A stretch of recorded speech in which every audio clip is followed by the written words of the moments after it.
The way the English language is used almost exclusively, it's a slave language. We trap ourselves with stories and people don't know how to get themselves out of that prison. The language is creating the feeling of not being good enough, the fear of not being good enough, and the fear of not being good enough is reinforcing the language. What is the one word that is silently destroying people's relationships with both self and other? Mark England is a TEDx speaker and has coached over 2,000 clients on how to improve their mindset through changing their words. I can take somebody's story about something and get it out of their head and point out what words are forcing them to create the victim-villain dynamic. What words are forcing them to take things personally. Anyone that's ever raised their standards has used different words. An extremely empowering practice is probably, perhaps, feels like, guess, maybe, could, might, possibly, sort of, kind of, potentially, hopefully. If someone changes their words, they're going to change their story. If someone changes their story, they're going to change their life. The story's in you and you're in the story. Just being aware of the soft talk first can radically shift someone's life. Why is that exactly? What is the one word that is silently destroying people's relationships with both self and other? It's silently destroying relationships with self and other and loudly destroying relationships with self and other. And that word would be a telephobia. There's a name for this thing, y'all. A telephobia is the fear of not being good enough. And when I learned about that, we were talking about it in the driveway. I can't remember where I came across that. It was we talk about it in the TEDx talk, which was 17. Yeah. Maybe 15. So maybe let's just say 10 years. It was like somebody smacked me in the face. There's a name for this thing. It was a similar feeling and experience when I learned about the definition of the victim mentality. Because people talk about, they're playing the victim or they've got a victim mentality. Yeah. I can recite that shit verbatim and have been for a while. And I find that adds a very practical aspect to the conversation about mindset. Because one, it goes, people are like, oh, there's a name for this thing. And that's why people get into mindset work, personal development work, trying to get a little bit better. People don't buy a book on mindset when the sun's out and everything's going well and they quote unquote got this. No, they're struggling. They got a problem. Yep. And then when they scratch the surface of that, it's stories worded in a victim-centric nature. And then under that umbrella, a large part of that real estate is a telephobia, the fear of not being good enough. It's a stinger. I can only imagine how people are hearing this for the first time because you were the person that introduced this term to me. And I thought I had personal development somewhat on lock. Although, obviously, like the beginner's mind, the beginner's heart, of course, I attracted you and I learned this from you because back in the PaleoFX days, I want to bring presence to this. I was sitting with you and Mike Bledsoe, and we were doing just an audio-only podcast in like a little area next to a water machine in the place down there downtown. And it was such a great conversation because I just noticed that you spoke a different way than most people speak. Like you have embodied the language of not soft talk, which we'll get into, but actually empowering language. So as a jumping point, let's go into a telephobia and how you think it wreaks havoc unconsciously, because this is the big piece. Unconsciously, what's going on, what is being felt but not said is still being felt, yet it's coming out in very disempowering phrases. Can you talk about and expand how a telephobia informs language that people may not even know that they don't know they're saying? It's got to be a feedback loop. So the language is creating the feeling of not being good enough, the fear of not being good enough, and the fear of not being good enough is reinforcing the language. Which came first, the chicken or the egg? When you get into epigenetics, I don't know. What I do know is that I can take somebody's story about something and get it out of their head and point out what words are forcing them to create the victim-villain dynamic. What words are forcing them to take things personally. And what words are forcing them, well, to create that feeling of not being good enough, and then in a variety of different ways, use other people to try to make them feel good enough about themselves. So that's what happens a lot. So I got this innate fear of not being good enough. I've struggled with this my whole life. I'm going to find somebody and do whatever I can, mental gymnastic backflips, with my words to try to get them to like me in the way that I don't like me yet, but want to. Mm. And how would one know? How would one know that they viscerally don't like themselves or that they hate themselves? That would be a perfect candidate for somebody wrapped up in a telephobia. Breath trapped in the chest. Mm. That's the marker. That's the ultimate marker. We're known as the language people. That's cool. And push comes to shove, it's about unlocking the breath. So how about this? I'll recite the definition of the victim mentality twice, and then we'll pull it back to some specific examples of sentences that create that feeling of not being good enough and forcing people to take it personally. Okay, so most people have never heard the definition of the victim mentality, much less written it down. Okay, so for our audience, thanks for watching this and listening. I suggest you get a pen and a piece of paper. There's something called a learning pyramid, and it goes like this: 30, 50, 80. We remember 30% of what we hear, 50% of what we write, 80% of what we turn around, teach, share, or explain. So if you put pen to paper, write out the definition of the victim mentality, you're in a very, very exclusive club. Because most people, again, have never heard it. I'm going to do it twice. First time slow, and second time with some context, and then I'm going to give some examples of specific sentences, spells that create that victim-villain dynamic. You said spells? What do you mean, spells? So Webster's definition of a spell is a word or a combination of words of great influence. And if my father had loved us more, everything would have been different is a combination of words that greatly influenced this woman that I was working with. And I'll come back to that sentence. Okay. So words are spells in what you're about to share. By definition. Yeah. No bubbling cauldrons, no puppy dog tails, no like weird freaky clothes. It's the words that we put together. We're spelling all the time. So victim mentality. The victim mentality is an acquired personality trait where a person tends to regard himself or herself as the victim of the negative actions of others, even in the absence of clear evidence. The victim mentality depends on a habitual thought process and attributions. That's the verbatim definition of the victim mentality. Here it is a little bit faster with some polish. The victim mentality is an acquired personality trait where a person tends, it's a tendency, everybody. Sometimes it's up, sometimes it's down. Person tends to regard himself or herself as the victim of the negative actions of others, even in the absence of clear evidence. The victim mentality depends on a habitual thought process and attributions. That second sentence is right between the eyes, right where it belongs. The victim mentality depends. Circle that word because it has to have a habitual, underline that word. Habitual accurately implies duration and addiction. Thought process. What's a thought process? We all have one. It's how you put your words together. And then attributions. What's an attribution? It's a characteristic. And after the words, like I said, we're known as the language people. Thanks. It's the breath. When people are creating that victim-villain dynamic, that victim mentality, and there's more flavors of the victim mentality than Baskin-Robbins. Their breath is trapped in their chest. So if someone notices when they start to become more aware of where they're breathing, how they're breathing, and then you start connecting dots between your breath and the words you're using, you're on to one of the greatest explorations into self that there is. I mean, yes, you can, and I've drank the bubbling plant medicines from different places, and it's a second opinion on reality. And what a wild ride is to think about my thinking. Think about my thinking. Alan Watts said that. He's the greatest Zen teacher the West has ever had. He said, Watts. Dude. If there was one guy I could interview who's passed, it would be him right next to you at the table. So you mentioned higher power before we got started on this. Yeah. And I said, yes, I believe. I like to keep it simple.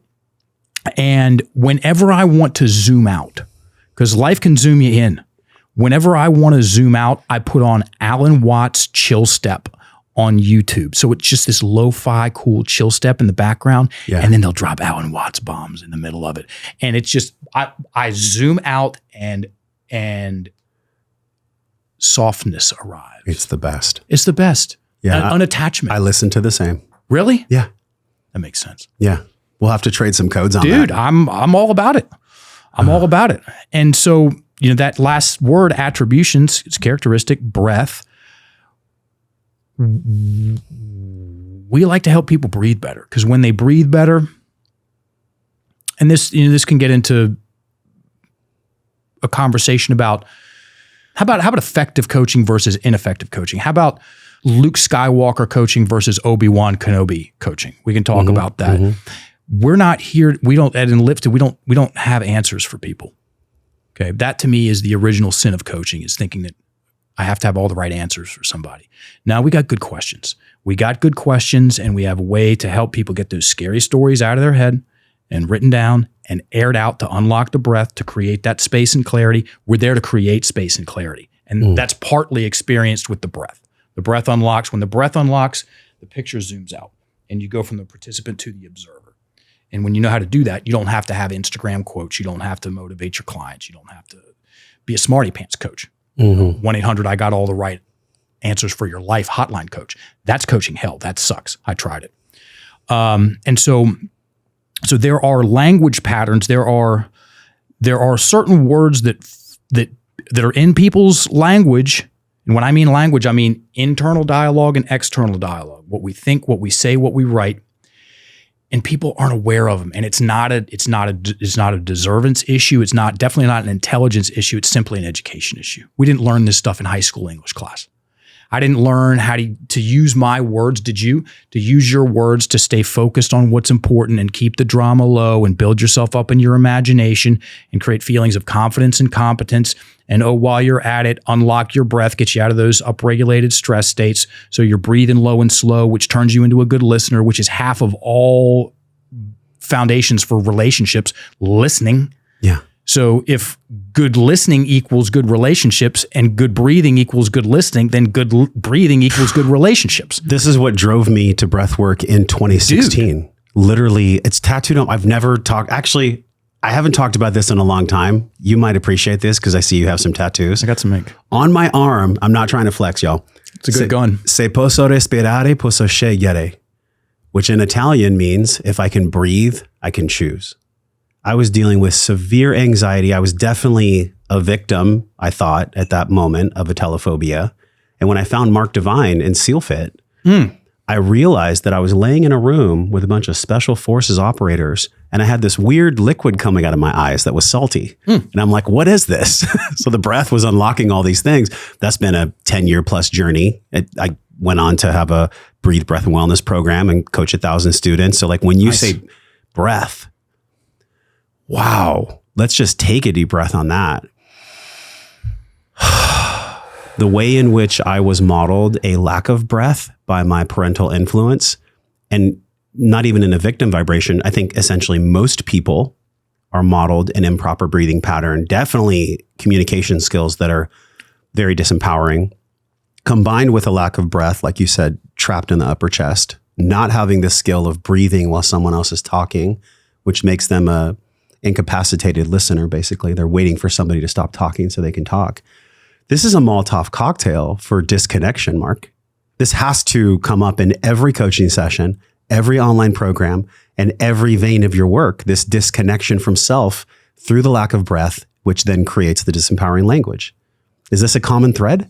If you've ever blown up your life for no logical reason, congratulations. Your biology works. You're not broken. You're just running an old pattern. After 10 years of podcasting and interviewing 800 plus of the sharpest minds and deepest hearts on planet Earth, I built something simple to help you interrupt these patterns fast. I kept running personally into the same stuff, and audience members would write to me and say, Josh, I'm dealing with the same core 3 things, which are expressed through emotional epigenetics that are our emotional patterns, our unconscious beliefs, and our environment. This self-liberation blueprint is a free training where you get clear on how these 3 areas are blocking your life, and in 10 days, you can move from being stuck and distorted on the inside to clear and on purpose on the outside. The Self-Liberation Blueprint is a 10-day jumpstart that's perfect for the human being that feels stuck, but they just can't figure out why. Now, I built this with no smoke and mirrors. I know in our world, there's a lot of smoke and mirrors when it comes to personal growth and spiritual development. I built this with 24 years of my own health, wellness,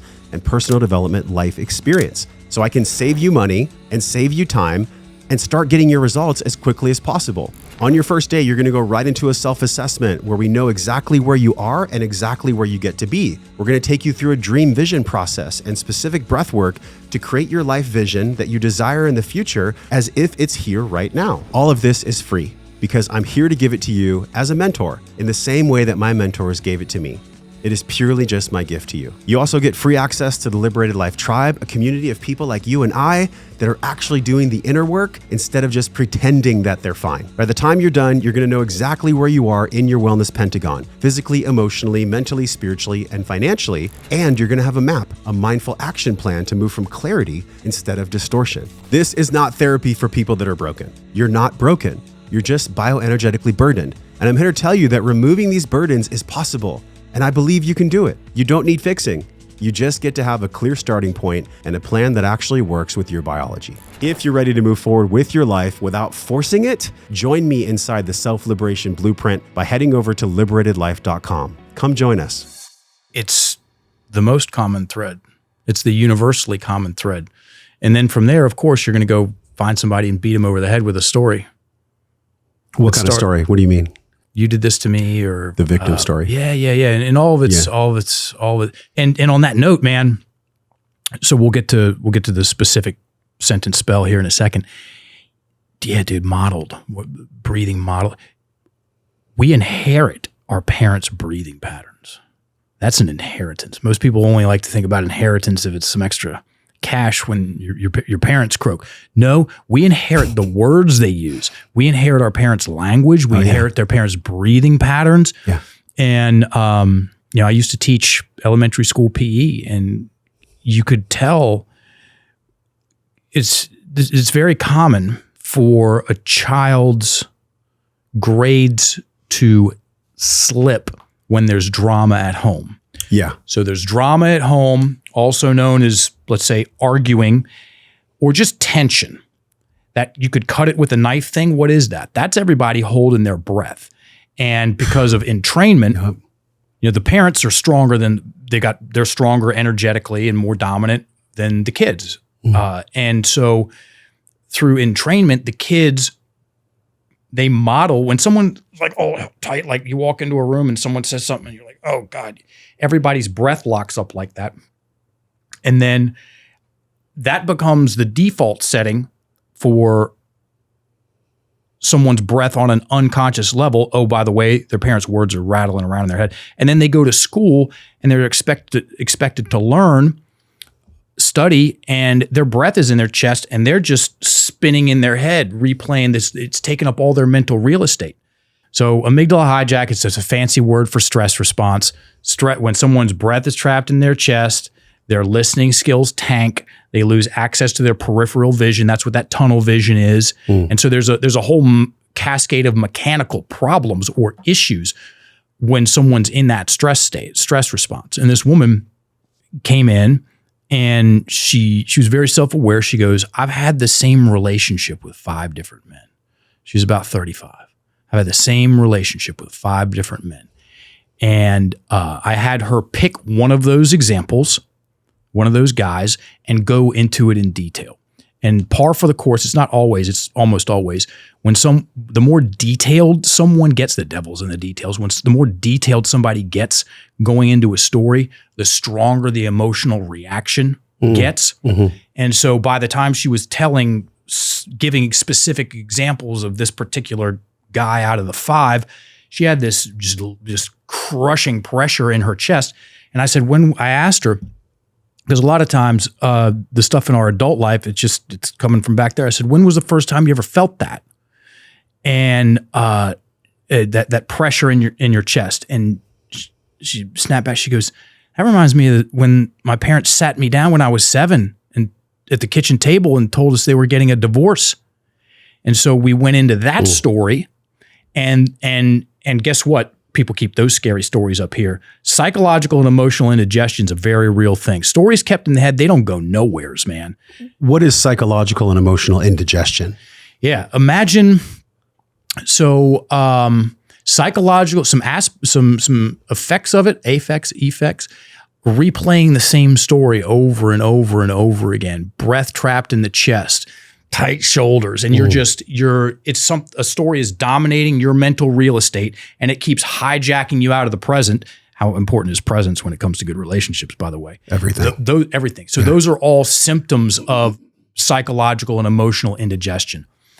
And then fun fact, the second and third most commonly purchased over-the-counter medications are indigestion and constipation medication.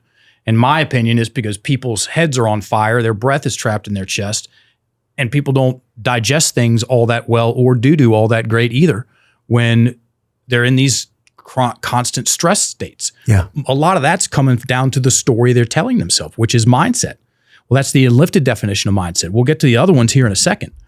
And then also, psychological, emotional indigestion. I gotta create simple terms for me to understand some of this stuff, which is one of our superpowers. We're known as the most simple kids on the block when it comes to the conversation about mindset, because it's super easy to go big picture and neuroscience and philosophy and galactivated language and all this stuff. And I need it in third grade terms. You're not speaking in cosmic downloads? Fuck, no, I'm not. No. Yeah. Oh, no. Oh, God, no, please, no. And so we got the story of when they sat her down and told her and her brother, hey, we're getting a divorce. And it was a couple of paragraphs. And it was either the second to last sentence or the last sentence. And her dad was cheating and all this stuff and was not around. And so one of the last, if not the last sentence was, if my dad had loved us more, everything would have been different. If my dad loved us more, everything would have been different. And I had her scratch out the word us and put in the word himself. And her world went from flat to round. Because that sentence, if he had loved us more, everything would have been different. That forces her to take things personally, whether she likes it or not, because 2 + 2 = 4. The universe doesn't care how over we are feeling like shit about something. It responds to the story we tell ourselves about the thing. And when she went from us to himself, if he had loved him, it went, and it was, she had never come anywhere close to entertaining that particular concept because she'd never used the words that would have given her the lens to see it through like that, to see it like that. Mm-hmm. If my dad had loved himself more, everything would have been different. It went up at the end. It's called up talk. And then the breath unlocked.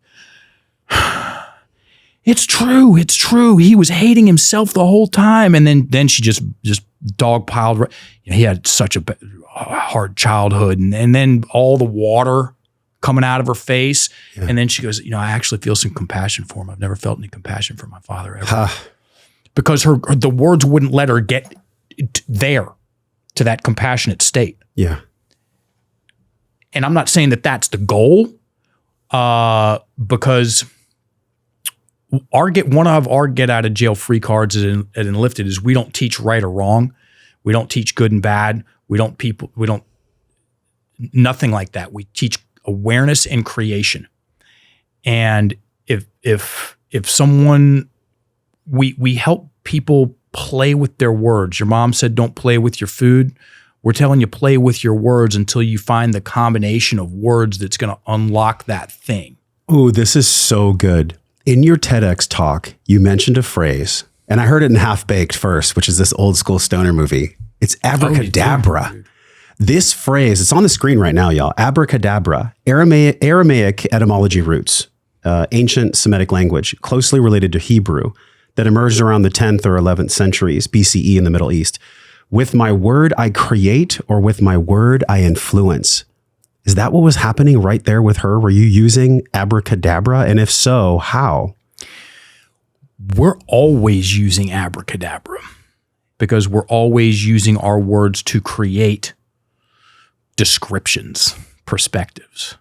So talking about when we learn about certain words and things, and I learned about abracadabra at a lunch in Vilcabamba, Ecuador in 2013. There was a guy at the end of the table. Like it was yesterday, he knew what I was into.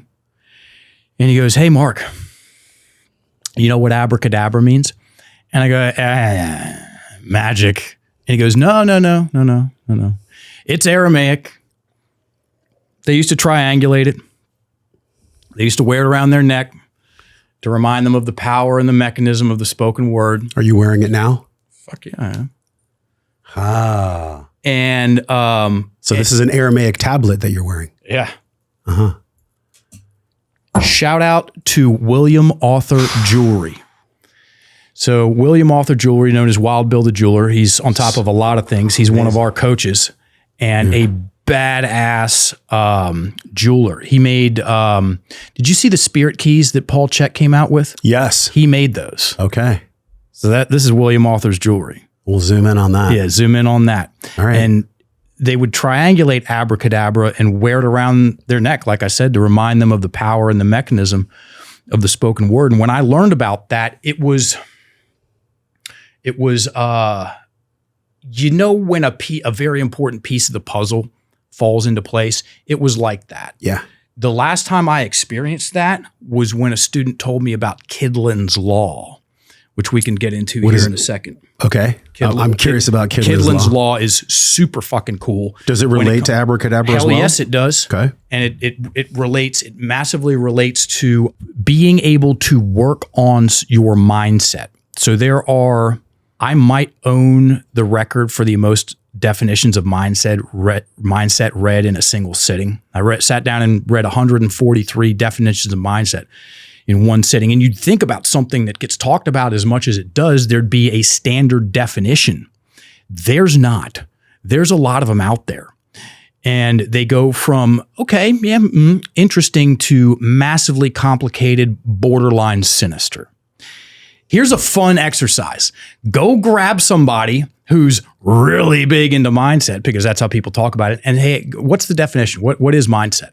And get some popcorn, because you're probably going to get a bunch of stuttering or some big picture 5-minute philosophical something that good luck implementing that when your dad dies and you got to pronounce him dead. Yeah. Okay, which I have. Or some other life curveball.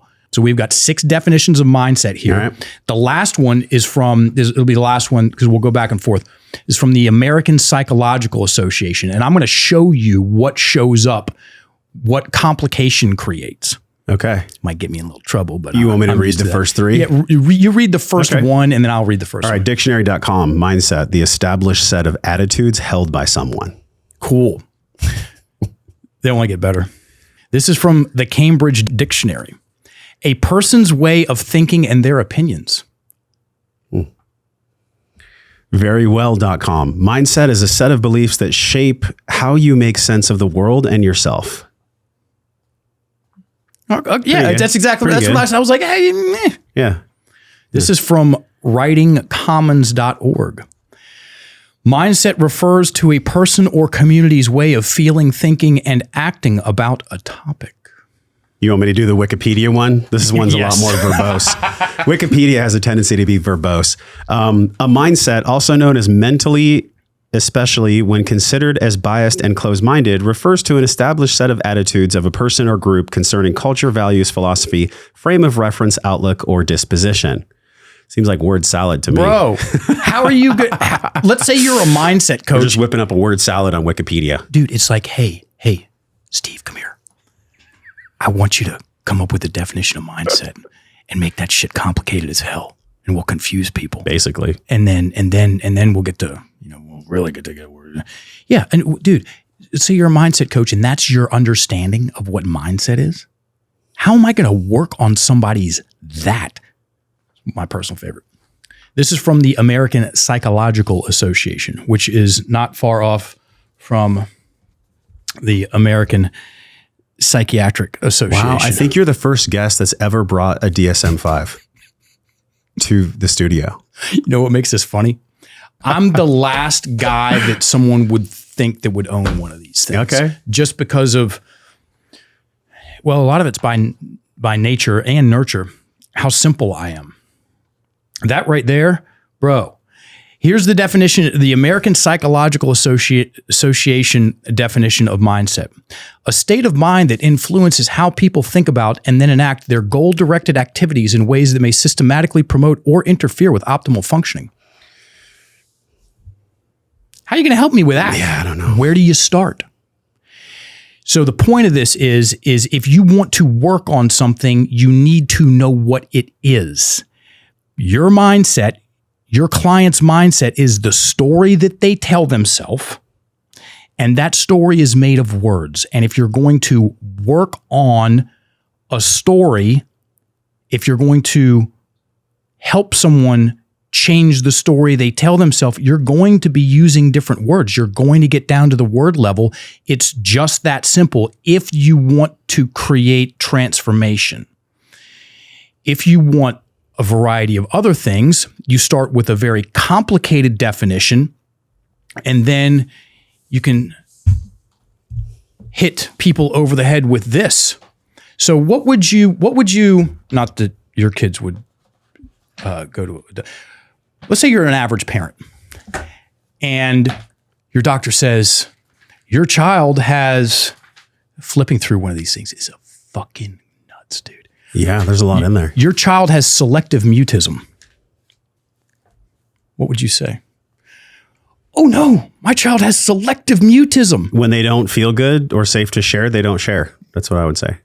That's because you're smart and you pay attention to your kids. Yeah. And you've learned to think outside the box. Yeah. Okay, so here's the diagnostic criteria. A black helicopter is going to come get me in the middle of the night. I'm ready for it. Because, we're going to poke the bear. Diagnostic criteria. No, I'm serious. For selective mutism. Consistent failure to speak in specific social situations in which there is an expectation for speaking, despite speaking in other situations. That's one diagnostic criteria. There's 5. The disturbance interferes with educational or occupational achievement or with some social communication. C. The duration of the disturbance is at least 1 month, not limited to the first month of school. So if the disturbance is only 2 weeks, it doesn't fit the criteria for selective mutism. Also known as not talking when they don't want to talk. Yeah. My kid's not saying anything. They're kids. The failure to speak is not attributable to a lack of knowledge of or comfort with the spoken language required in the social situation. E. The disturbance is not better explained by a communication disorder, also known as childhood onset fluency disorder, and does not occur exclusively during the course of autism spectrum disorder, schizophrenia, or other psychotic disorders.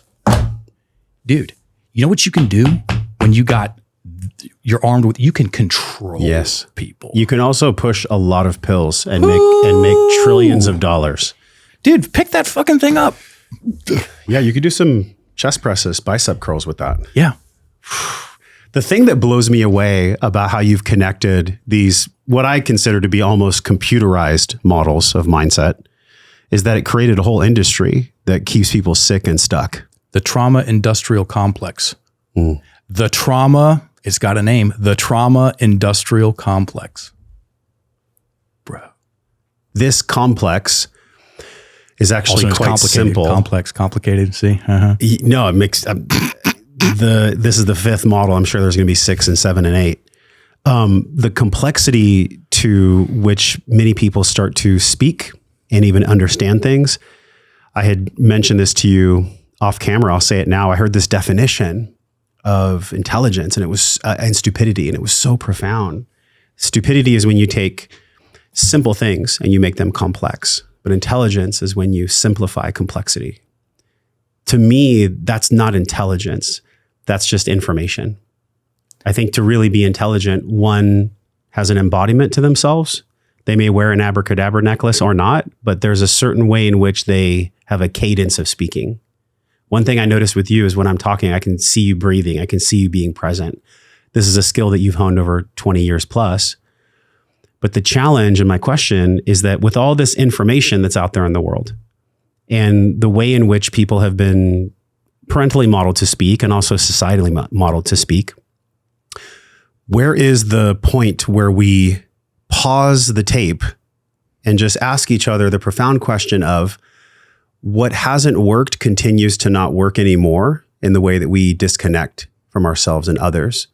So then, what would be the simple way to heal this disconnection from self and others? What is the simplicity around that? Thinking about your thinking. Yeah.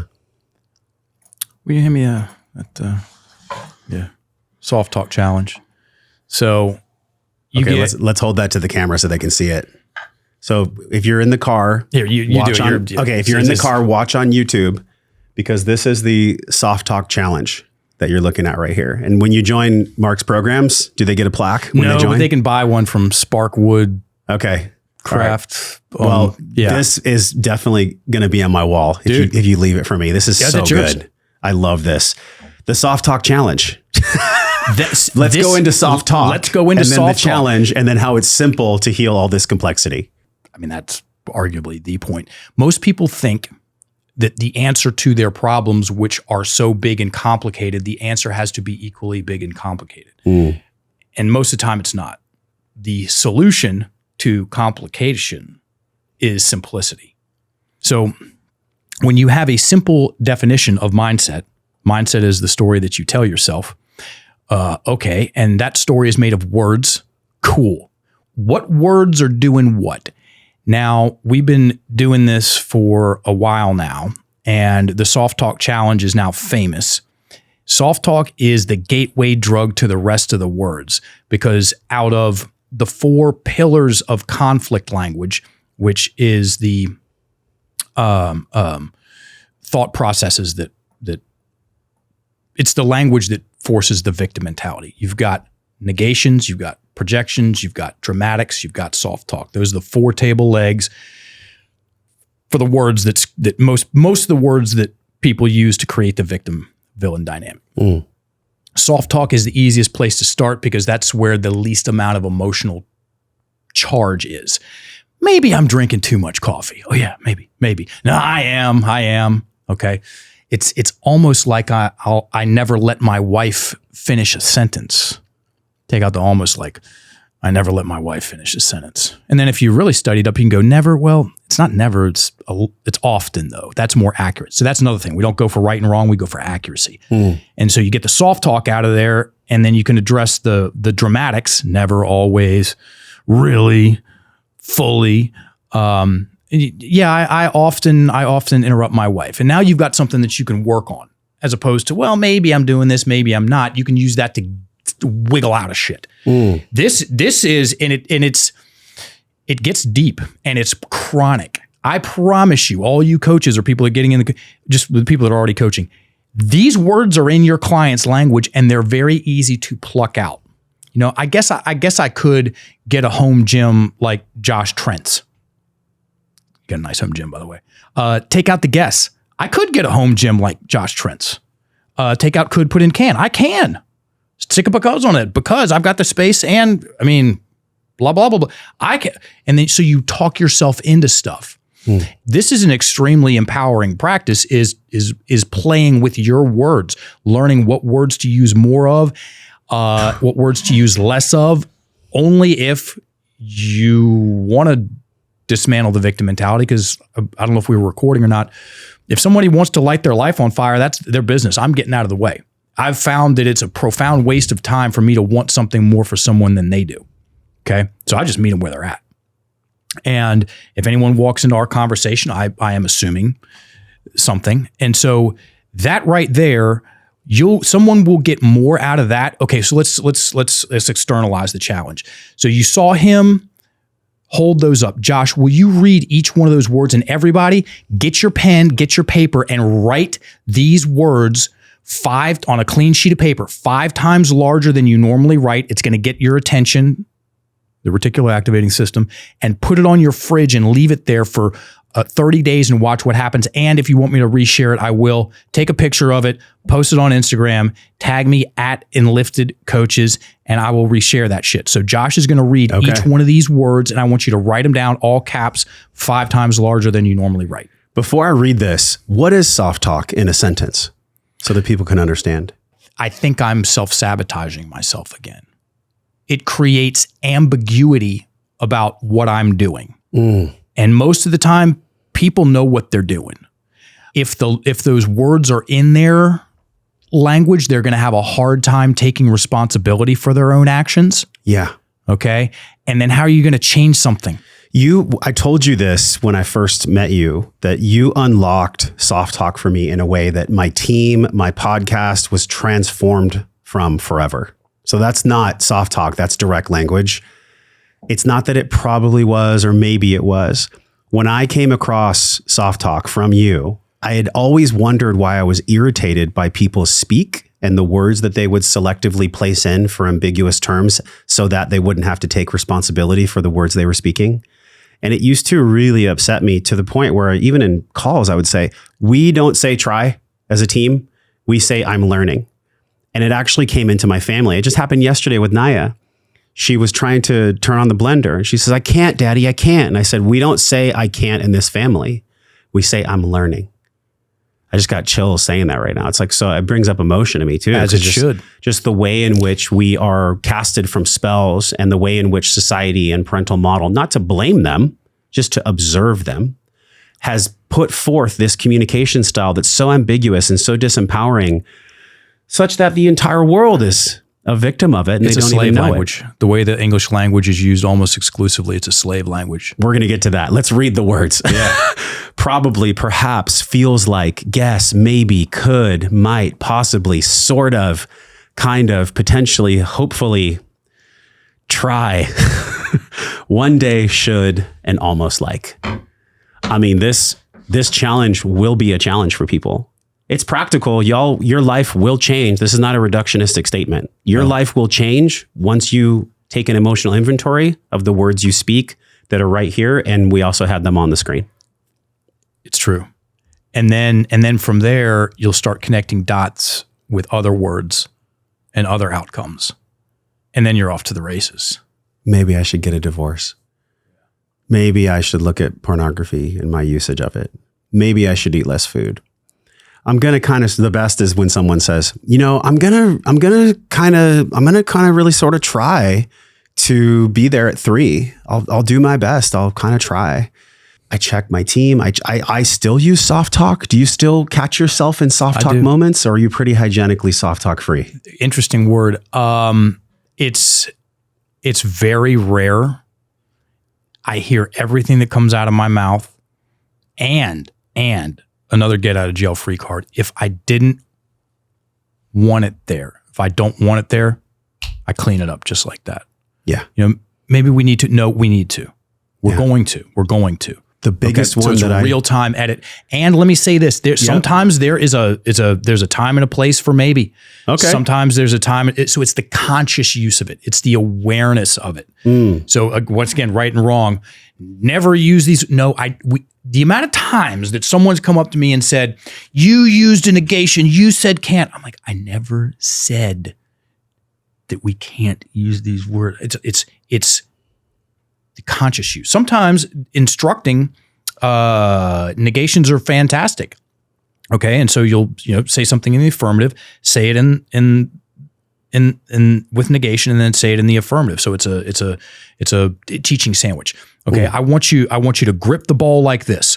Don't grip it like this. Grip it like this. So I gave him what I wanted to do, what I don't want him to do, and then what I wanted him to do. If I'm doing that on purpose, that's ninja shit with your words. And most of the time when people become more aware of the words that they're using, they're going to want to tell themselves a better story and then share that with other people. What about when people say the phrase, I don't know, Mark, I'm kind of just feeling into it. That phrase, I don't know. I've heard many different descriptions of this. I wonder how you feel about this. I've heard that unconsciously, it's not that we don't know. It's that we don't feel safe or courageous enough to say. Do you align with that? Maybe. Depending on the person. That was good. Yeah, depending on the person. Yeah. Is I don't know soft talk? Technically, it's a negation. So negations, don'ts, can'ts, won'ts, isn'ts, nots, haven'ts, hasn'ts. Okay, those force us to stare at the worst case scenario. There's a technical term for it. It's called catastrophizing, which is a fancy word for worrying. And when most people are worrying, they're using negations. I can't keep spending all my money. I don't want to keep arguing with you. I'm not going to let that happen again. So there's a picture of spending all my money. There's a picture of arguing. There's a picture of that happening again. Yeah. And it's worrying. That's how. So don't worry. Okay, great. Yeah, I understand. Tell me how to stop worrying. And this extrapolates out into a bigger conversation, not just in coaching, definitely with smarty pants coaches that tell people what to do, but just, life advice in general. Oh, don't let it bother you. Great. Okay, cool. How do I not let it bother me? You just need to believe in yourself more. Thanks. Never thought about that. Never in a million years would I thought that would fix things. How do I do that? Right. How do I believe in myself more? You need to raise your standards. Great. How do I raise my standards? Anyone that's ever raised their standards has used different words. It's all going to come down to the word level. Yeah, I reframe the situation. Oh, you're using different words. I see things differently now. Oh, you're using different words. I changed my mind. You're using different words. I had a cognitive shift. You're using different words. We like to talk about things at a third grade level. And we found that there's a need for that. There's a lot of people like that. Let's go high level, all you want, fantastic. And be able to have a third grade conversation about something as pervasive as mindset. And then see what you prefer. I know which one I prefer. When I think of soft talk for me is a way that I cast a spell on myself that tells me through my own unconscious or conscious words that I'm not lovable, that I'm not worthy, that I have no courage, that I can't do it. I feel like if people could just grok this one thing from you, it could actually change their life. I don't like it when spiritual teachers say that or when podcasters say that, but truly, truly, truly, this way of thinking and way of speaking, just being aware of the soft talk first, can radically shift someone's life. Why is that exactly? Because someone's life is a story. And someone's story is made of words. And if someone changes their words, they're going to change their story. And if someone changes their story, they're going to change their life. It's that downstream. So when someone says, my life is out of control, I know exactly what's going on. They've got a story in their head about something and it's going really fast. That's what's going on internally when someone says my life is out of control, which does bring up an interesting point when it comes to another way of changing and quote unquote working on the story. So take this to the bank, people. The faster the story goes, the harder it is to change. I'm going to say that twice. The faster the story goes, the harder it is to change. So you've come across people they come in and they're super upregulated and they're talking really fast. Yeah. Where's their breath trapped? It's like it's in their throat. And guess what? Then what's it like talking to them? I feel like I need a deep breath. Yeah. Are they able to even hear you? Yeah. No, because they're in that amygdala hijack, stress response, listening skills tank. It's like talking to a brick. Yeah. They're going a million miles. And so stories kept in the head, which is where most people keep their stories, especially the scary ones. Stories kept in the head, they go the fastest. Psychological and emotional indigestion, same thing. Stories that are, when we speak, it goes slower. That's the middle speed. This is the fastest speed. Spoken stories are the middle speed, and the slowest form of storytelling that we have is written stories. So the faster the story goes, the harder it is to change. And then the fastest way to slow the story down is to write it down.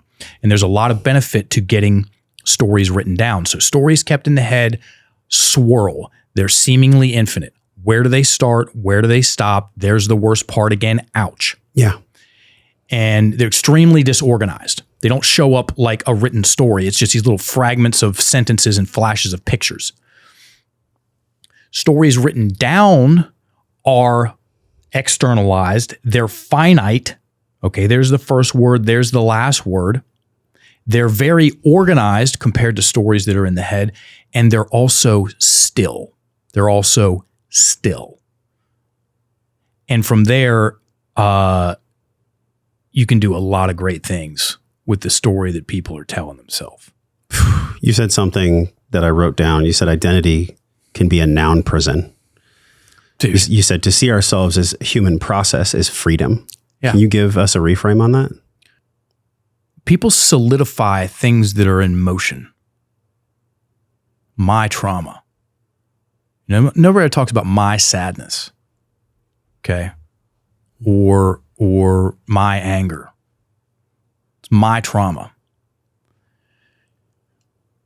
And then from there, we identify ourselves as traumatized. So we can take these things that are processes and turn them into concrete aspects of our identity. And then they're locked in. A lot of times you got to go in there with a metaphorical, crowbar and some dynamite. This is why people are drawn to plant medicines. They think that that's going to shatter the identity, but then sometimes it reinforces it paradoxically. Yeah. That's a whole other conversation. That's a whole other podcast, man. Mm-hmm. Our language tricks us into being fixed. We trap ourselves with our stories. We trap ourselves with stories. That's it. We trap ourselves with stories, and people don't know how to get themselves out of that prison. Really hard to do it when the story is in your head, okay? Because the story is in you and you're in the story. Let's externalize that.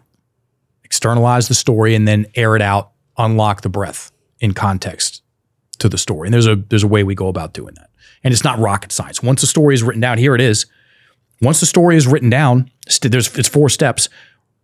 Step 1, pick up that heavy ass 400-pound pen and title and write out the story. As in, remember when the woman was sat down and her parents told her they're getting a divorce? Title that and write it out. Bet the farm that your client's scary stories are in their head. And then once it's written, that's step 1, and write it out conversationally. I don't make the rules, half sentences and bullet points. Don't cut it. It's got to be full sentences with punctuation, just like you're telling a good friend. Why is that so important to not just bullet it? Because there's not enough details there. Got it. It's not enough. You don't get the devil, which is the energy, which is the meaning that we assign to the thing. Because it's usually not the story that gets us. It's what we make it mean about us. Yeah. That's what gets us. Yeah. Step 1, title it, write it out. Step 2, read it. And whatever happens, happens. Step 3, and this does dovetail back to some of the things that I've spoken about so far, as we love the words, and we're here to create space and clarity. We're here to unlock people's breathing. Step 3, same story. Read that same story 30% slower than your normal rate of speech. So 70% of your normal rate of speech. The speed of the story, how fast the story goes, that lever of being able to slow the story down is super important if you're going to help someone work on their mindset. And what happens when someone slows their story down, the breath begins to loosen up. Breath trapped in the chest, that's a demonstration of attachment to the words. And if you want to help someone change the words, their perspective, and I can give a demonstration here in a second, the breath must be addressed. Good luck changing your client's mind if their breath is trapped in the chest. Good luck changing my own mind if my breath is trapped in my chest. At the very least, it's going to be a punch up. And then step 4, same story, same slow read. And at the end of each sentence, you do this.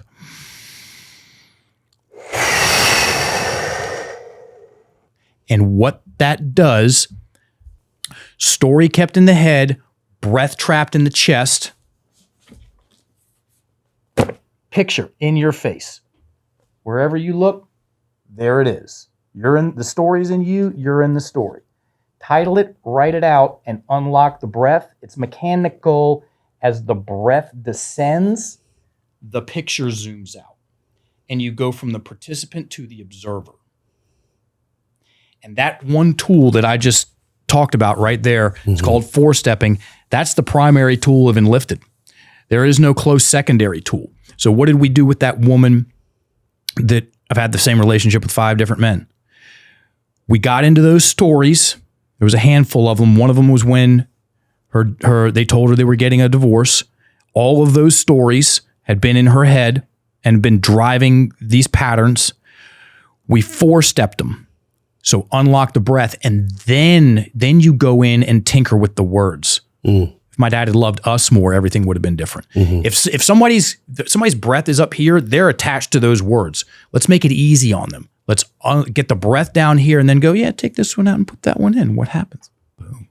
And so it's Boom. It's dude, so good. And y'all, if you're listening in your car, watch that on YouTube. It was actually kind of funny. I had to check myself to not laugh. You were talking into a book with the book in your face. The DSM-5. That's the first time I've ever done it with the DSM-5. You know, this phrase that is so strong for me, you can't read the label from inside the jar. Dude. It is literally everything that you just encapsulated. So then how do we learn how to be in the jar and climb out? That's essentially, I think, one of the tenets that Soft Talk and Enlifted is bringing to us. By the way, on the screen right now is joshtrent.com/enlifted. This is the free training that you're giving us, which is super generous. Can you tell people about that free training? I forgot about this, and beautiful timing. So that free training, it's if I'm remembering correctly, is about 30 minutes long.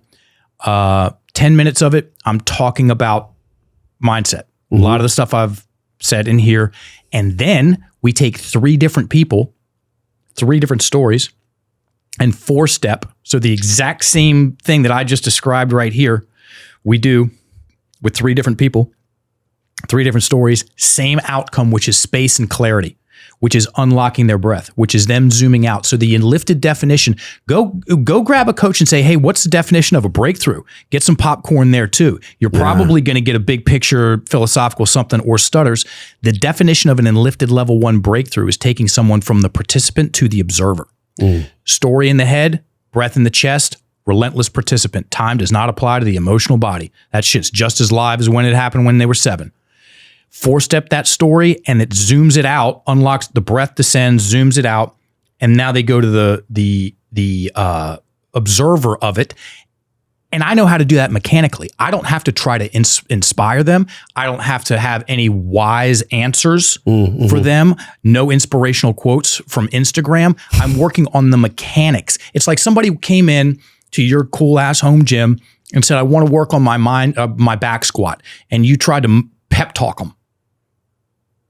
You just got to show them. You got to work on the mechanics of the back squat. Yeah. Okay. That's the same thing here. And mindset has been overly complicated due to a lack of the understandings of the mechanics of the damn thing. If you're a coach or an aspiring coach, or if you haven't learned this stuff, then it's on the screen right now, joshtrent.com/enlifted. By the way, if you sign up for that, then later on in the journey, you can get a great discount if you choose to participate in Enlifted. The reason I said that twice is because I feel like it's so important to give practical, like tactical ways in which a podcast can be literally a lens that somebody sees their life differently through. A lot of times with podcasts, man, even like the Joe Rogan podcast, like, I'm not comparing myself to Joe Rogan, but they're so entertaining and they're talking about current events that when it really comes down to the somatic experience of what you're describing, it misses the mark.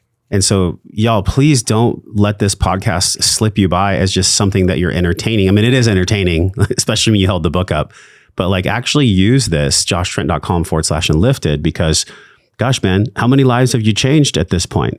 How many people have actually been through your training, both coaches and regular folk? Like, there's a number there. It's a big number. It's right around 500. Now we cap our level 1s at 10 people. And there's a reason for that. And I teach all of our level 1s. I'm one of the co-founders. I'm one of the co-owners. I'm the head coach of Enlifted. And I deliver all the level 1s. I deliver all the level 2s. I deliver our level 3s and any specialty courses. Do you feel like people are attracted to Enlifted because they're dealing with self-sabotage, or is it a combination of self-sabotage and also their desire for achievement to bring forth their gift? Both. Which one if you were forced to say? It depends on the person. You know, some people are coming in and they've got a lot of momentum in their life. And, you know, whether they were just naturally gifted or wired that way, or their parents instilled those ideas in them, or both, or maybe they did a really good piece of work on themselves and they're like, yeah, I know who I am and I know what I'm doing, and I need some specific tools to get in there and crowbar these stories out of my clients. They might come in, and then some people come in and they're scared shitless and something got them in the door. So, you know, a hallmark of a good teacher is meeting their students where they're at. And so we'll have 10 people in a class, and 10 completely different psychogeographic positionings. I wonder if we could talk about this. There's this unhealthy way of coaching that I see everywhere. And it's called coaches that coach coaches, how to coach other coaches, how to coach coaches. Nobody ever actually works with clients. Nobody ever works with a human being. Yeah. It's like an MLM pyramid for coaching coaches to coach other coaches, how to coach coaches. This is not what this is. But can you address why you believe that model of coaching even exists? To me, it feels like it's aspirational coaching because somebody wants, through the vehicle of greed, the car, the 100K a month, et cetera, and that's excitatory. Yet the other side of it, it can really trap people in a reality that's not actually serving anyone, including themselves. I don't even know what that is. So, we've been in this space, the coaching space, and I'm very proud to say I've been business partners with my business partner, Adam Chin, for 10 years, 11 years, and we've been very good friends for 19. That's very rare. And it's me and him. And so I'm very ignorant about what's going on in the coaching space. I really am. Just like when we're talking about affiliate stuff. Yeah. The affiliate marketing stuff, like I find that fat, and I don't know anything about it because we've never sold a product. We just sold this. And I have no clue what's going on out there in the coaching space for the most part. Now, there was a period of time where I went out and I studied a bunch of stuff, and I can speak to some of that, which was very, very valuable. And I don't know what the hell coaches that coach coaches to coach their coaches. What are you doing? What are you doing? Like, I don't know what they're doing, so I can't talk about that. It just sounds dumb as hell. Yeah, you're feeding a perpetual pyramid that feasts upon the lower half, just like the majority of MLMs out there, if not all. And the reason I was asking that question is because there is so much buzz and energy in the world of coaching, and even in the world of coaching thyself. You can't coach someone else if you haven't coached yourself. Otherwise, you're a pretty shitty coach, in my opinion. If one doesn't know how to coach themselves, this is a foundation. Yet, we're in this quick fix technology world where somebody thinks they can go on GPT and download a coaching module and make it their own. You still got to teach it. You still got to coach it. That's why in the Self-Liberation Blueprint, I painstakingly, over the course of weeks, created this content because I was like, if I can't teach it in a way where, like you said, a third grader can understand it, then I've still got work to do. What do you think is happening with the rise of social media and its impact in an unhealthy way on coaches specifically? How is Instagram hurting coaches? Well, what is coaching? Are you asking me? Well, I'm asking the world because most people, they don't know where the word comes from. They don't know what it is. If you don't know what it is, how are you doing it? Social media isn't doing the art of coaching any favors. That's a long time study. It's like blacksmithing, okay? Transformational wordsmithing. And so, okay, well, what are you coaching? Let's say mindset coaching. I Dr. Broken Record over here. What's mindset? Tell me what it is. Most coaches can't. Most coaches don't know where the word coach comes from. Listen, everybody, here's where the word coach comes from. And I'm going to read this off because I want the details.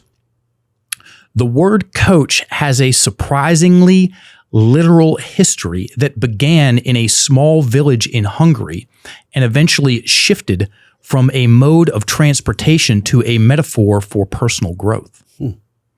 The village of Kocs, K-O-C-S. The word originated in the 15th century in the Hungarian village of Kocs. It's pronounced Koch, K-O-T-H, that's how it's pronounced. The village was famous for inventing a new, more comfortable style of horse-drawn carriage. Evolution. The name of the village became the name of the vehicle itself.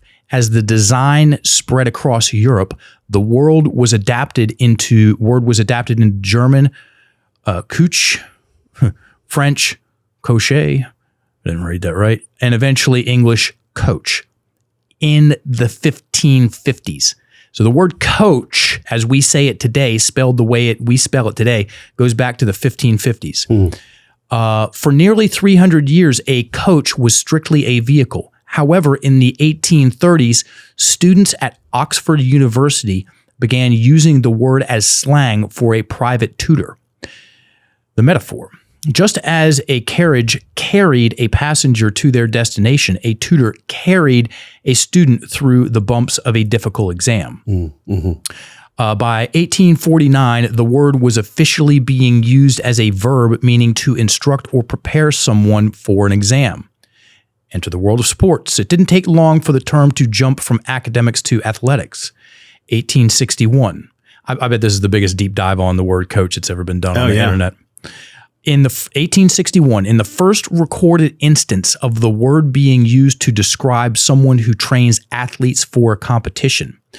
Today, whether it's a sports coach or a life coach, the underlying meaning remains the same. A person who helps transport someone from where they are to where they want to be. Now, that's what a coach is. Well, what is a coach, and then how are you doing it? Social media has sped things up. Somebody can have a shitload of followers and not be able to coach worth a shit. Somebody can have a tremendous following and basically sell the lifestyle of what most coaches would like to be able to do if they're able to deliver the transformation that they want to enough people at a particular price point, whether they're going wide or narrow, volume or niche. Now, what gets people in the door? What gets coaches in the door? And there's only 3% of the population that are psychopaths. It's called psychopathy, the ponerology, the study of psychopathy. Most people that get into any industry, especially coaching, let's just go statistically, 97% of people, coaches get into the coaching industry because they want to help people. That's it. And then who doesn't want to have a badass lifestyle? Sure. Okay. Yeah. So what gets people in the door is the desire to help people. What keeps people in the door is making it a business.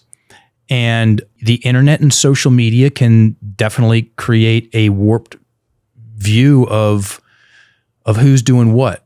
It's literally like I said in the beginning of our podcast, the shortcuts that become the long cuts. Because eventually when you coach people, you're judged by the fruit. You're judged by the transformation, how you coach them from Nebraska to Kansas, whatever it is, like that transformational process. Yep. You said earlier that there was an exam that was in the definition for the exams. That's one of the colleges that was the term coach was applied to. What do you believe the exam is for us on earth as souls? Phew.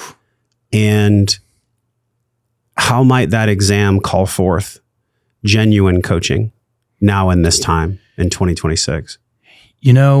I don't know what the exam is, man. I really don't. I think it's to learn how to unconditionally love self and other, and to be witness to all the barricades and blockages that pop up, self-created or inherited through emotional epigenetics. There's no ultimate one answer for the answer, but that's what I glean from it. Let's go with that. What about you? What do you feel? Dude, I don't know. That's honest. I don't, part of me doesn't want to. Yeah. I don't want to know. Yeah. It's coaching hell on earth is thinking that you have to have all the right answers. Okay. Heaven is realizing that you don't have to. And then wisdom for me in the coaching space, I don't use this very often. Wisdom for me in the coaching space is not wanting to have the right answers. So if God came down and said, here's all the answers for all your clients, bullseyes, all of them for the rest of days, I'd go, no, I'm good. Because I got questions. And there's a difference between answers and questions. And I like not knowing. So when it comes to what I'm here, like the ultimate lesson, I'm going to check out of here doing my best to actively not know. Because I am a simpleton in that regard. And I wear that proudly. Like it's a great answer. Yeah. Yeah. I'm going low fucking level, man. Yeah. I told some people very recently, I was like, I'm a low level guy and I'm going to stay there. By low level, you mean what? Simple. Mm-hmm. I don't want to be evolved. I find it more interesting going that direction. Do you feel like in your desire or your awareness to either not want to be evolved or not being evolved that you might miss out on something? Oh, I'm going to miss out on all kinds of things in life because I don't know anyone that gets all of it in one round. Uh-huh. So if I already know that I'm going to miss out on some shit, why would I be afraid of missing out on some shit? So then how would you define evolution? I wouldn't. I know what I'm going to do till I'm 80. Yeah. That gives me a lot of existential relief. And I got a good story about that. So there's peace in the not having to have the answers is what I'm getting from you. Dude. Yeah. There's peace in not having to figure it out and have all the answers. There's peace in not wanting to figure it out. Uh-huh. I'll let other people that are way smarter than me go do that. I'm going to sit over here and stare at words and smoke cigarettes and shoot AK-47s. Because that's what I like to do on my time off. But yet the people that are coming to Enlifted have an achievement that they're working on, whether it's getting free of self-sabotage or becoming a more powerful speaker, et cetera. They're looking for evolution, but yet you're saying, I don't want to be evolved. I'll help them develop their awareness about the words they're using. And then they can go do whatever they want to with it. That's it. The words you're speaking right now, I had Allison Armstrong on the podcast, and she said that, we go through these stages of masculine growth, and eventually you become an elder. And the elder only shares not because they have to share or that they want to fix someone or that they want to impart their wisdom on their student. Yet she said that when you become an elder, you only get really good at asking questions and disconnecting from them having to have a result. Do you feel like your space that you're coming from of I don't need to be evolved is you becoming an elder? Yeah, I'd rather be an elder than elderly. That's funny, by the way, if you think about it. Yeah, sure. If you're not be an elder. Don't be elderly. And I'm not elderly yet. I am pushing. I'll be 50 in the summer. Or Castaneda, who I love, he has a beautiful. Dude. He says, "Don't let the old man in." It's one of his phrases. Don't let the old man in. Those books were so good. They're still so good. So good. They're so. I remember I was reading them in Bangkok. Not to be misconstrued with the Four Agreements, by the way, different author. Yeah. I used to get those mixed up. Yeah, Castaneda was switched on because there was so much depth in the way that he wrote, and so many people have been impacted by an elder being able to speak, not from approving.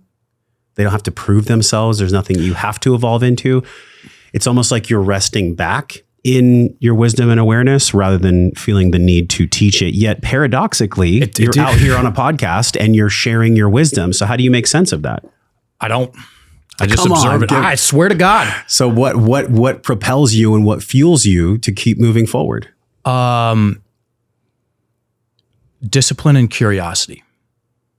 So what would make you want to have discipline? This work to me, I've fallen in love, take out, a few beautiful women over the years, but I've fallen in love twice in my life. First time I ever got choked in jiu-jitsu. and then in 2003, when I saw a guy take a woman's bad breakup story and turn it on its head with one word. He did that to me. He was in a group of people.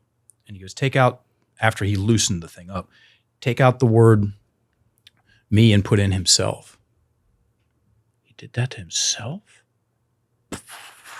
Light bulbs. And I was like, because attraction's not a choice. We don't get to talk ourselves we don't get to choose who we're attracted to. We just, if it's there, it is. If it's not, it's not. Mm-hmm. And I believe it's the same thing when it comes to passion. I was a horrible student. Kids aren't supposed to sit that long, and most shit they're teaching in school is boring as hell. You put those two things together for somebody like me who's easily confused and then's got a lot of energy, and you got problems. And so I hated school, and I came out thinking that I was dumb. And the first thing that really lit me up, got me going, was jiu-jitsu. And that's when I met a different version of myself. One that was disciplined, one that was focused, one that was ferocious. And the second time, which I'm still living, was with the coaching, this word, transformational wordsmithing. And here's so I'll take, inspiration, motivation is quite nice. Sure. It tastes good. And discipline and curiosity will smoke that 7 days a week, because you don't have to wait for discipline and curiosity to show up. You just got to ask the right questions and have a good why. That's where discipline comes from. And for me, one of my whys is, I'll talk about the curiosity part first. So my mom died, depending on my mood, sometimes I say chemo and radiation killed her.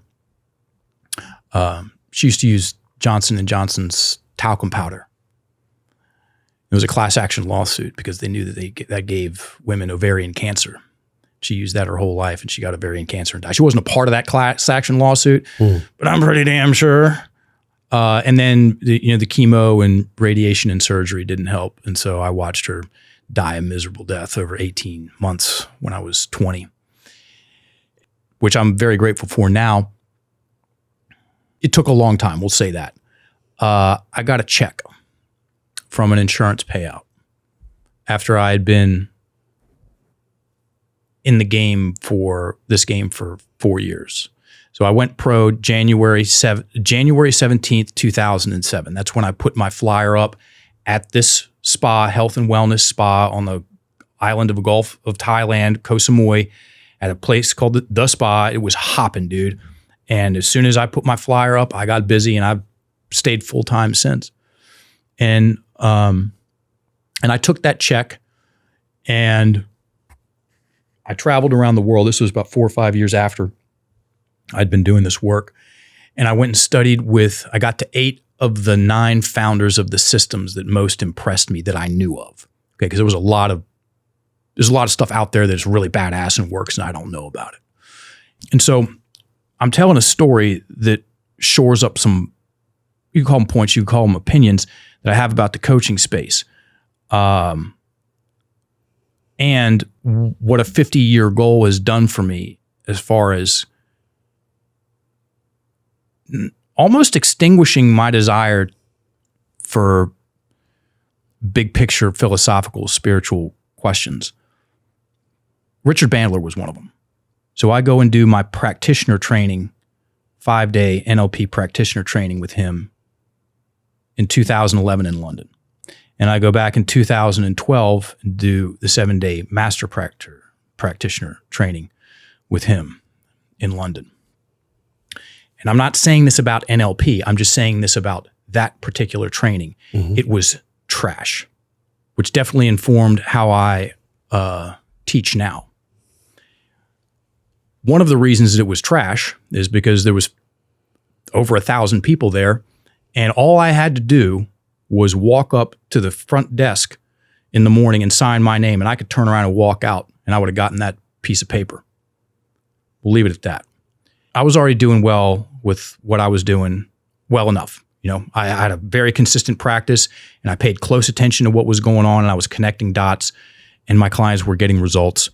And the reason that I went is I wanted to be in the same room with him, and I wanted to watch him work, which I got to. So that box checked. And I walked out of there with a question. So discipline and curiosity. He goes, I've been doing this shit for 40 fucking years. And he looks like the Penguin. And his hand was all like, he had just gotten out of the hospital about something. I mean, he was a dog, dude. And I remember like it was yesterday, I was just staring in the crowd. And then the question showed up. I'm like, I wonder what that feels like. I wonder what that feels like to do something for 40 years.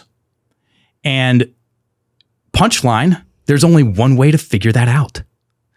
So that was 2012. Fast forward, which we talked about earlier, the TEDx talk.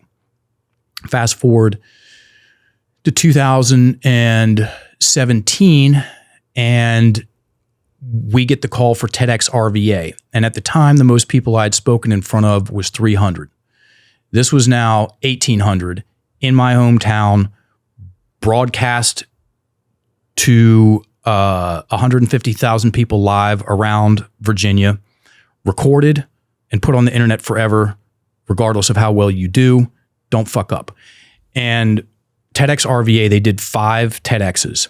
And at the time, there were 5,000 TEDx's out there. And each year they came in the top 10 in production value. You can go watch it.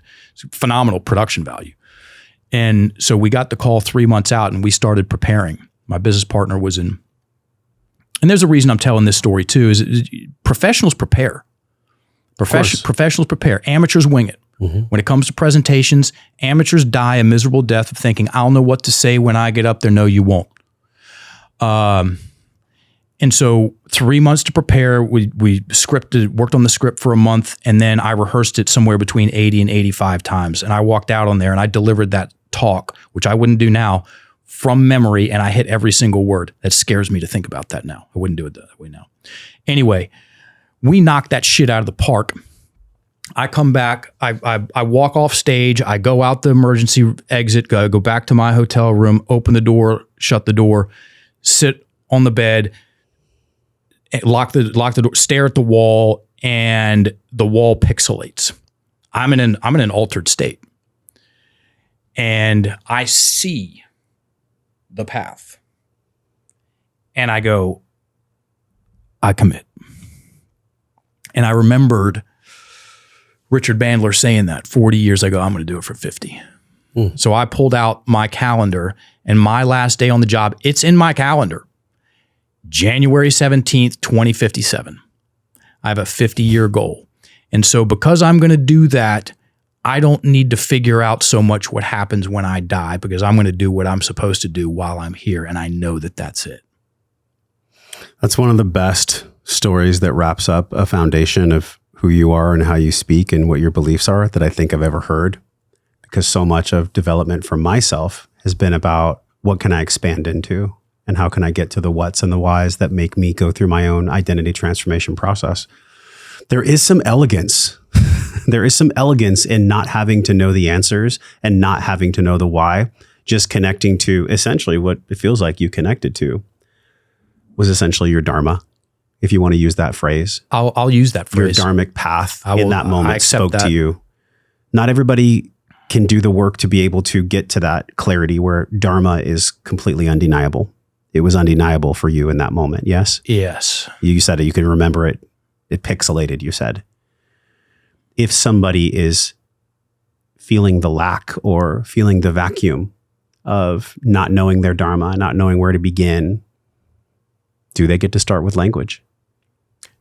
It's negation knowledge. It's not going to hurt. Said in the affirmative, it's only going to help. But why I'm asking you that is, do you believe, and I know you're going to straight shoot me, do you believe that language towards self and others is inherently the most obvious path to embark upon first, no matter if they're in their dharma or not? It's one that you can start on right here, right now. You don't have to book a ticket. You don't have to do anything. Just pick up that pen, even though it feels like it weighs 500 pounds, and write out what's in your head and 4-step it and get the breath in there and zoom out and then start playing with the words. See, take the soft talk out. Yeah. See what happens there. See how you feel. And on a longer game, and what we can wrap after this, conversation about helping people get clarity on what they're going to do with their time on earth. Explore your interests. So I didn't know. All I knew is that this was badass. What I just saw the first time I saw it, that was badass. I didn't know it was going to turn into what we can agree is my dharma. Mm-hmm. All I knew, it was like, man, it's like a hot girl you don't know is going to be your wife. Like, damn. Just give it 10 years. Buddy. The cheerleader who I always wanted. Yeah. That's how I describe my wife. I got you. Gotcha, bitch. Yeah. And so you're interested. There's an interest there. Explore your interests. Okay. Explore your interests. Develop your passions. So if you're interested in something and you stay interested in it, okay, explore that. Oh, well, I really like this girl. We've been together for 2.5 years, and there's been ups and downs, but it's really only gotten better. Okay, that's passion. Okay, maybe you know a little bit sooner, but could explore your interests, develop your passions, so get more committed, and then commit to your purposes. And I didn't say purpose. I said purposes. I've seen a lot of people hurt themselves psychologically and emotionally by saying, I need to find my purpose. Well, guess what? Why do you only have to have one? And will you know what it is when you see it for the first time? I doubt it. It's going to turn into that. It's going to develop. It's going to show you along the way. And by working on your language, improving the story you tell yourself, you're going to unlock your breath and it's going to descend. It's going to take a little bit of time. That's okay. And when people are breathing better, you're going to have better, you're going to be more sensitive. And I'm not talking about it in a negative emotional way. You're going to be more sensitive to the little hints about things. Okay. Because breath trapped here, you got a lot of static, a lot of tension, you can't hear the more subtle cues that are there when you can get that stillness inside of you. And that's my advice. Play with your words and unlock your breath. I mean, you'll always have somebody to play with, yourself, with your words, and you'll like what happens across the board when you learn to breathe better. You know what's great about you that like we've never gone this deep? I always say doing a podcast is like, I don't know, 30, 40 hangouts with a friend. It's just constant. Yeah. It's concentrated into like 75 minutes. I'm having to think over here. Listen, I've enjoyed this, and I know we've all enjoyed this for this one reason. Well, maybe for multiple reasons, but I'll speak to one. The reason why I think this conversation is worth sharing is because every single day we're speaking to ourselves and we're speaking to others. And if we don't know that we don't know, commenting on NLP, the unconscious incompetence, we don't even know we don't know that we're casting a spell on ourselves that actually harms ourselves and inadvertently harms others. Once you know, you can't unknow. Once you know it, you can't unsee it. You can ignore it, but somewhere in the recesses of your unconscious mind, it's stored. You've heard this conversation. It's absorbed into you somewhere. So act on it. Inspired action trumps everything else, not perfect action. So I really appreciated this conversation, man. Thank you for impacting my life when we did that first interview at Paleo. Thank you for introducing me to Soft Talk. It's become my life, my podcast, my team. Everything that I do has been informed by your teaching of Soft Talk. So thank you for this wonderful conversation. I know that I really enjoyed this, Josh. People have felt like stars going off in their bodies. Good. Trust that. If you're a coach, take inspired action. joshtrent.com/enlifted. It's on the screen. It's the free training that you talked about. Man, really enjoyed your presence today. Thank you for reminding us to breathe and that it's okay for us to live authentically who we really are, which is why I challenged you on the purpose and why you don't want to go bigger and what's it all about. And you just stayed authentic to who you are, which I love. So thank you for being my guest, man. My pleasure. Yeah, y'all share this podcast. Share this podcast with somebody who has been struggling with the way they speak to themselves, the way they speak to others.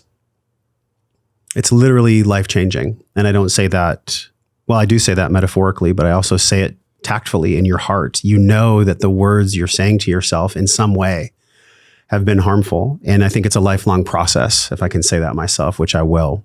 So share this podcast with somebody that's been struggling with the way they talk to themselves and to other people. It does not have to be this way. We can choose to speak differently. So until we see you on another podcast, I'm wishing you love, wellness, but most importantly, peace and power.